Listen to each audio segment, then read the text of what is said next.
Hey, so think you can't do the Grand Canyon with 2 dogs, a 33-foot travel trailer, and find boondocking space? Oh, we did it. Just watch.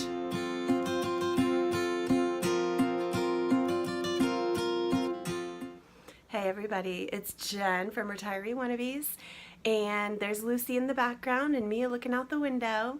We're just hanging out today. So Grand Canyon, on our travels, we really didn't plan to go to the Grand Canyon. We didn't think the weather was going to allow us to do that. We had, wanted to, and it was on our list, but we were playing it by ear. So once we got into Arizona, across the border, we kind of checked the weather to see where we were going to go, because as you guys may know, we don't travel with reservations at all. Lucy is just all, she wants to be all in the camera. Hi Lucy. Hi Lucy. So we started checking the weather and saw that it looked like it was going to be in the mid-60s for the Grand Canyon, and this was in the middle of December. So we hadn't done any research. We didn't really know where to camp. We didn't know what we wanted to do when we got there. So we had to take the opportunity and go do it. We knew that it wasn't going to stay warm long, so we knew that it was only going to be a day or two trip. We weren't planning to stay for a long time. So we had tossed around the idea of leaving the trailer in Flagstaff and just going up for one day. Try to do that for two reasons. One, because it was going to be easier to find camping, and two, we knew the Grand Canyon was going to be difficult with dogs. But ultimately, that was just too long of a day to leave the dogs. We decided just to go up and take the trailer with us. We researched some boondocking spots up there, and it looked like in the National Forest area that there was going to be spots big enough that would accommodate a long trailer like ours. So we ended up heading from Flagstaff up 89 to the north and then heading over to 64. And the drive was beautiful. Once you got on 64, you could start to see the canyons and the landscape change. It was an awesome drive. You go from, the big, tall, thick trees and forests of Flagstaff down into the desert, and it was an awesome drive. So the drive is great. We ended up stopping at the first visitors center, and then after that we made our way to our boondocking spot that we had searched out on Campendium. It was Coconino Rim Road.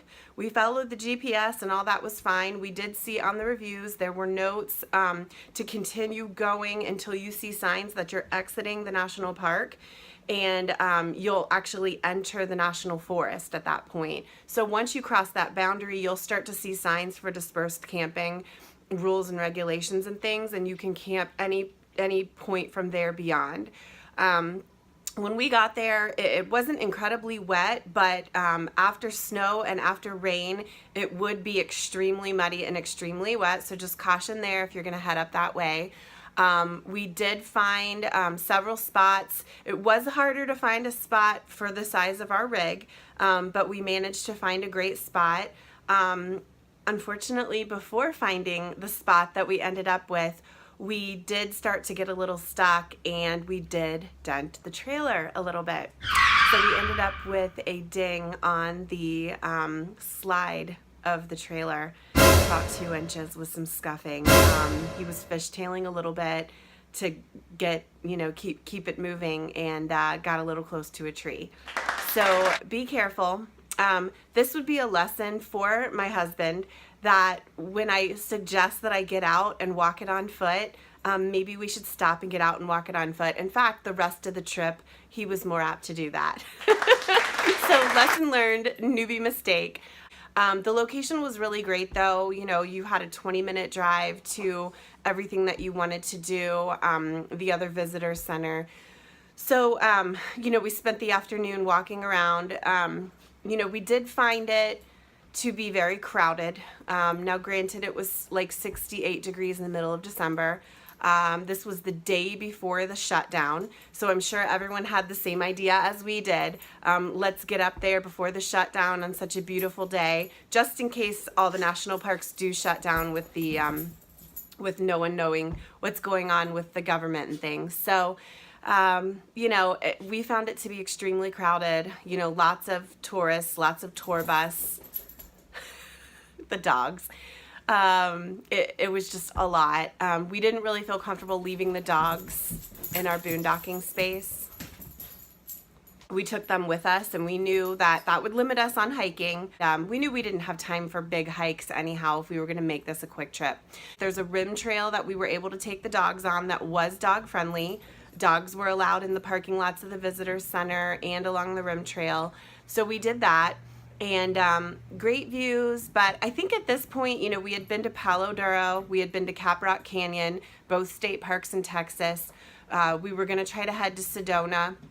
And so I think we've had some pretty epic stops so far and some awesome canyon views so far that it was hard to appreciate the Grand Canyon with the crowds that were there, and then also not being able to hike down into the canyon because of the dogs. So for us, it was, okay, check, we checked it off our to-do list, been there, done that.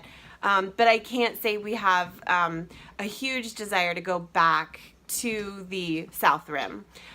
We would love to hit the North Rim. It was just several miles north. It was colder up there, and we knew that we didn't want to get into such cold weather this trip around. So overall, it was worth a day trip. It was definitely worth heading up there. The sunset along the rim was awesome. We kind of drive up the hill a little bit, and there was some great views of the sunset. So we did that.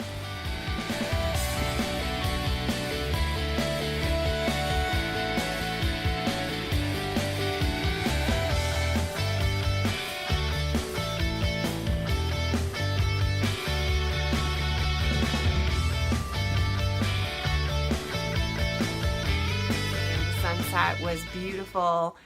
Even driving back down to our campsite, the sun was awesome, so we got some great footage even just from the car. So overall, it was definitely, again, worth the trip. It was worth it to check it off our box. The camping was free. We had the America the Beautiful pass, so overall we spent nothing but gas money to get up there. So it was definitely worth stopping, but in hindsight, doing it without a big trailer, doing it without 2 dogs would have probably been a little easier on us. But hopefully we'll make it back up. We'll hit the North Rim next time. However, the great part about the trip, our next stop, we were able to hit Sedona. So stay tuned. We'll have another video coming up with our trip to Sedona, which was also great weather in December. We got mid-60s weather there as well, and we were able to boondock for several days there. So stay tuned. Sedona's coming up. Hit the subscribe button and hit the alert button, and you will be notified when we get that next video posted. So thanks so much for watching, and we will see you soon.